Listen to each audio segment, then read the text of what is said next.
بسم اللہ الرحمن الرحیم۔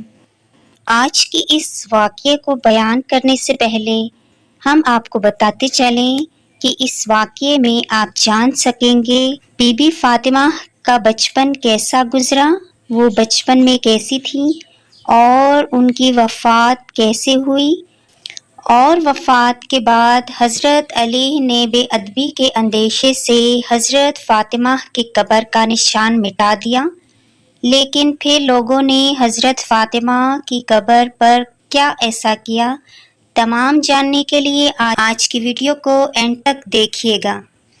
حضرت فاطمہ میں بچپن کے وہ آثار ہی نہ تھے جو عام لڑکیوں میں ہوا کرتے ہیں۔ ام سلمہ سے کہا گیا کہ حضرت فاطمہ کو اصول تہذیب سکھائے۔ انہوں نے جواب دیا کہ میں مجسمہ عصمت و طہارت کو اخلاق و عادات کی کیا تعلیم دے سکتی ہوں، میں تو خود اس کم سن بچی سے تعلیم اصول حاصل کیا کرتی ہوں۔ آپ کا سارا بچپن عبادت اور خدمت والدین میں گزرا۔ ایک مرتبہ حضرت خدیجہ کسی کی شادی میں جانے کے لیے تیار ہوئیں اور کپڑے پہننے لگیں تو پتہ چلا کہ حضرت فاطمہ کے لیے کپڑے نہیں ہیں۔ ماں اسی تردد میں تھی کہ بیٹی کو احساس ہو گیا تو کیا ہوگا۔ عرض کیا مادر گرامی میں پرانے ہی کپڑوں میں چلوں گی۔ بابا جان کہتے ہیں کہ مسلمان لڑکیوں کا بہترین زیور حیات تقویٰ ہے اور بہترین آرائش شرم و حیا ہے۔ حضرت فاطمہ کا بچپن فکر و فاقہ اور تنگ و مصاحب میں گزرا۔ حضرت محمد صلی اللہ علیہ وآلہ وسلم حضرت فاطمہ کو جب کہ وہ کم سن تھیں اکثر اپنی آغوش میں بٹھا لیا کرتے تھے اور ان کے لبوں کو بوسہ دیتے تھے۔ اس پر حضرت عائشہ نے کہا کہ آپ صلی اللہ علیہ وآلہ وسلم حضرت فاطمہ کے بوسے دیتے ہیں اور اپنی زبان ان کے منہ میں دیتے ہیں۔ حضور صلی اللہ علیہ وآلہ وسلم نے فرمایا، تمہیں معلوم نہیں، جب میں معراج پر گیا تھا جبرائیل علیہ السلام نے مجھے ایک سیب جنت کا دیا تھا اور اسی سے فاطمہ کا نقطہ وجود قائم ہوا تھا۔ اے عائشہ، جب میں جنت کا مشتاق ہوتا ہوں تو فاطمہ کی خوشبو سونگھتا ہوں اور دہن فاطمہ سے میں وہ جنت کا لطف اٹھاتا ہوں۔ آپ کی والدہ جناب خدیجہ الکبریٰ تھیں۔ حضرت فاطمہ کو 5 سال آپ کی آغوش میں تربیت نصیب رہی۔ حضرت خدیجہ کی علالت سے حضرت فاطمہ کو بے حد رنج ہوا۔ آپ ان کی تیمارداری میں شب و روز لگی رہتی تھیں اور ان کے چہرے پر نظر جمائے انہی کو دیکھا کرتی تھیں۔ ماں کا چہرہ بحال دیکھا تو خوش ہو گئیں، ماں کی شکل پس پردہ دیکھی تو رنجیدہ ہو گئیں۔ یہی طرز عمل رہا۔ ایک دن حضرت خدیجہ نے بی بی فاطمہ کو اپنے سینے سے لگایا اور پھوٹ پھوٹ کر رونے لگی۔ بیٹی نے پوچھا، اماں جان، آج آپ کے رونے کا انداز کچھ نرالا ہے۔ فرمایا، بیٹی میں تجھ سے رخصت ہو رہی ہوں، افسوس تجھے دلہن بنتے نہ دیکھ سکی۔ ماں بیٹی میں المناک گفتگو جاری تھی کہ ماتھے پر موت کا پسینہ آ گیا اور حضرت خدیجہ 10 رمضان کو انتقال فرما گئیں۔ موت کے وقت آپ کی عمر 65 سال تھی۔ آپ کو ہجوم میں دفن کیا گیا۔ حضرت بی بی خدیجہ کے انتقال سے حضرت بی بی فاطمہ کو انتہائی رنج پہنچا اور آپ سے زیادہ سرور کائنات صلی اللہ علیہ وآلہ وسلم کو صدمہ ہوا۔ اسی وجہ سے آپ نے اس سال کو عام الاذن کہا ہے۔ حضرت محمد صلی اللہ علیہ وآلہ وسلم حضرت بی بی خدیجہ کی یاد میں گوسفند ذبح کر کے ان کی سہیلیوں کے پاس بھیجا کرتے تھے۔ ایک مرتبہ حضرت بی بی عائشہ نے کہا، اس بوڑھی عورت جس کے منہ میں دانت بھی نہ تھے کب تک یاد کرتے رہیں گے؟ یہ سن کر حضرت محمد صلی اللہ علیہ وآلہ وسلم غضبناک ہوئے اور فرمایا کہ اس سے بہتر مجھے کوئی عورت نصیب نہیں ہوئی۔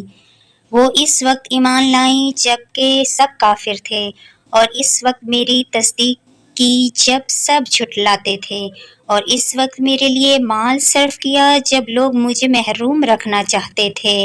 حضرت ابو طالب اور ان کے 3 دن بعد حضرت بی بی خدیجہ کا انتقال ہوا۔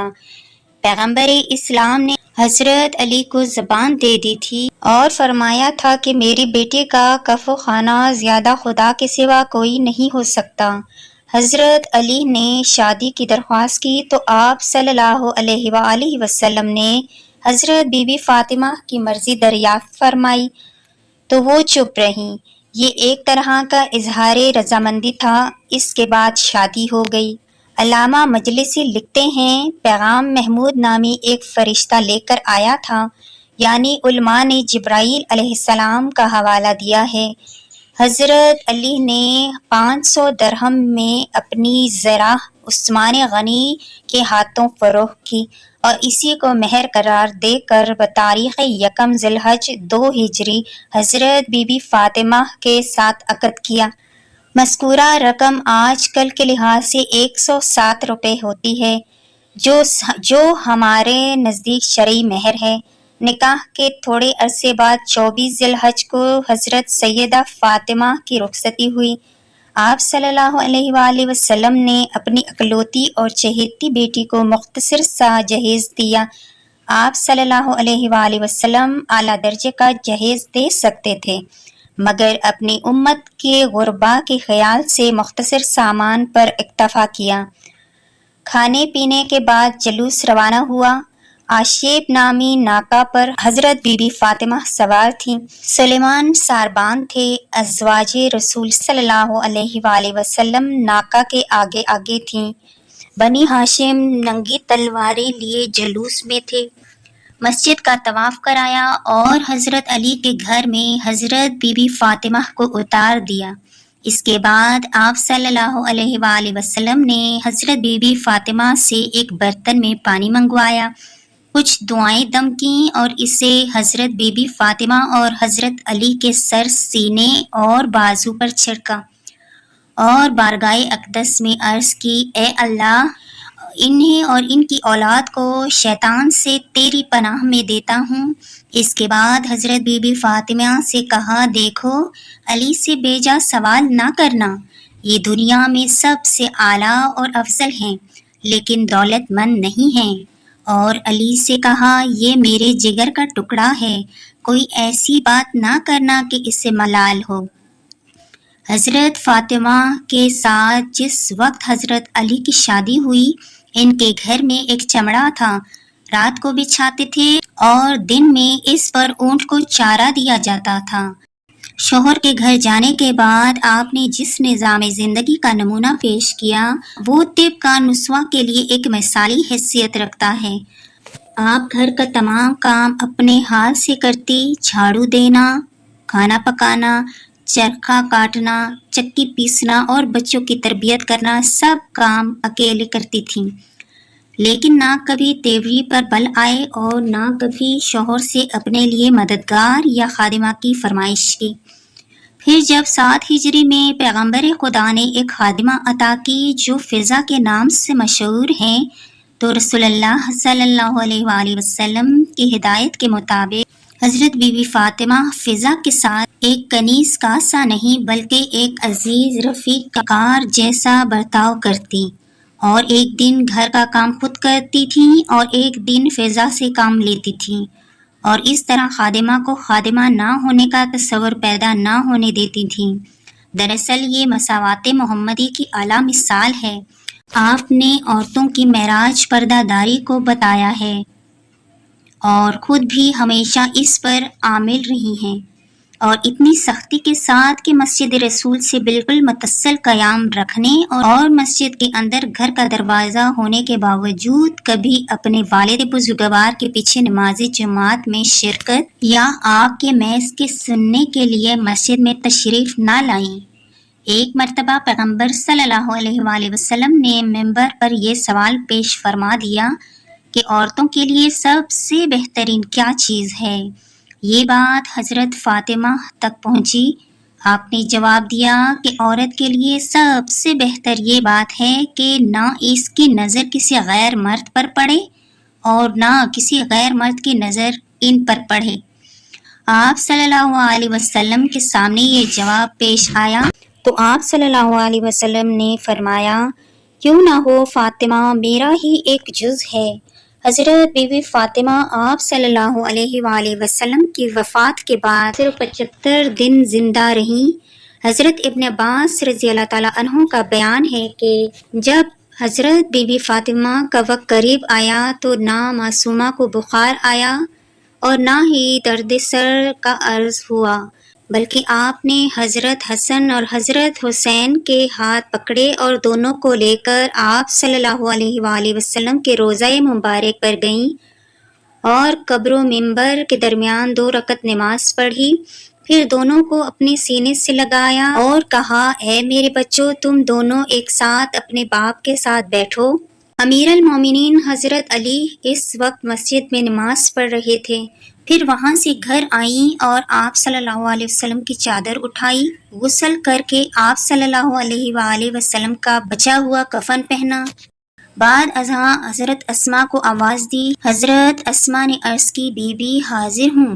حضرت بی بی فاطمہ نے فرمایا، اسماء تم مجھ سے الگ نہ ہونا، میں ایک ساتھ لپٹنا چاہتی ہوں۔ جب ایک ساتھ گزر جائے اور میں باہر نہ نکلوں تو مجھ کو 3 آوازیں دے دینا، اگر میں جواب دوں تو اندر چلی آنا، ورنہ سمجھ لینا کہ میں رسول اللہ صلی اللہ علیہ وآلہ وسلم سے ملحق ہو چکی ہوں۔ بعد ازاں رسول اللہ صلی اللہ علیہ وآلہ وسلم کی جگہ پر کھڑی ہوئیں اور 2 رکعت نماز پڑھی، پھر لیٹ گئیں اور اپنا منہ چادر سے ڈھانپ لیا۔ جب ایک ساتھ گزری تو حضرت اسماء نے آپ کو آواز دی، اے حسن و حسین کی والدہ، اے رسول خدا کی دختر، مگر کچھ جواب نہ ملا۔ تب حضرت اسماء اس حجرے میں داخل ہوئیں، کیا دیکھتی ہیں کہ وہ معصومہ رحلت کر چکی ہیں۔ حضرت اسماء نے اپنا گریبان پھاڑ لیا اور گھر سے باہر نکل پڑیں۔ حضرت حسن و حسین آپ پہنچے، پوچھا، اماں اسماء، ہماری اماں کہاں ہے؟ عرض کی، حجرے میں ہے۔ شہزادے حجرے میں پہنچے تو دیکھا کہ مادر گرامی انتقال فرما چکی ہیں۔ شہزادے روتے پیٹتے مسجد میں پہنچے، حضرت مولا علی کو خبر دی، آپ صدمے سے بے حال ہو گئے، پھر وہاں سے بے حال پریشان گھر پہنچے، دیکھا کہ حضرت اسماء سرہانے بیٹھی رو رہی ہیں۔ آپ نے چہرہ انور کھولا، سرہانے ایک رکا ملا جس میں شہادتین کے بعد وصیت پر عمل کا حوالہ تھا، اور تاکید کی کہ مجھے اپنے ہاتھوں سے غسل دینا، حنوط کرنا، کفن پہنانا، رات کے وقت دفن کرنا۔ اس میں یہ بھی لکھا تھا کہ میں تمہیں اللہ کے سپرد کرتی ہوں اور اپنی تمام اولادوں سادات کو سلام کرتی ہوں جو قیامت تک پیدا ہوں گی۔ جب رات ہوئی تو حضرت علی نے غسل دیا، کفن پہنایا، نماز جنازہ پڑھی اور آپ کو جنت بقیع میں لے جا کر دفن۔ غسل کے وقت حضرت علی نے پشت و بازو فاطمہ پر درا عمری کا نشان دیکھا تو چیخ مار کر روئے۔ حضرت علی نے حضرت بی بی فاطمہ کو رات کے وقت دفن کیا۔ غسل و کفن کے بعد حضرت علی اپنی اولاد اور اپنے عزیزوں سمیت جنازہ لے کر روانہ ہوئے۔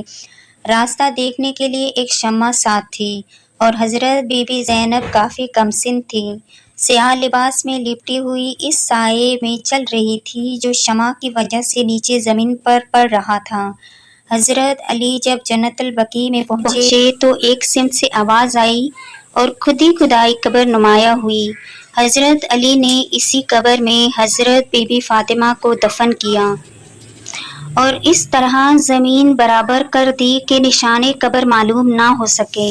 جب حضرت بی بی فاطمہ کی لاش قبر میں اتاری گئی تو آپ صلی اللہ علیہ وآلہ وسلم کے ہاتھوں کی مانند 2 ہاتھ برآمد ہوئے اور انہوں نے جسم اطہر سیدہ کو سنبھال لیا۔ چونکہ حضرت بی بی فاطمہ کے ساتھ بے ادبی کا اندیشہ تھا، اس لیے 40 قبریں بنائی گئی تھیں کہ صحیح قبر معلوم نہ ہو سکے اور حضرت بی بی فاطمہ کو ستانے والا قبر پر بھی نماز نہ پڑھ سکے، ورنہ حضرت بی بی فاطمہ کو اذیت ہوگی۔ اس کے باوجود لوگوں نے قبر کھود کر نماز جنازہ پڑھنے کی صحیح کی، جس کے رد عمل میں حضرت علی ننگی تلوار لے کر لباس پہنے ہوئے قبر پر جا بیٹھے۔ اس وقت آپ کے منہ سے کف جانا تھا۔ یہ دیکھ کر لوگوں کی ہمتیں پس ہو گئیں اور آگے نہ بڑھ سکے۔ وفات کے وقت حضرت بی بی فاطمہ کی عمر 28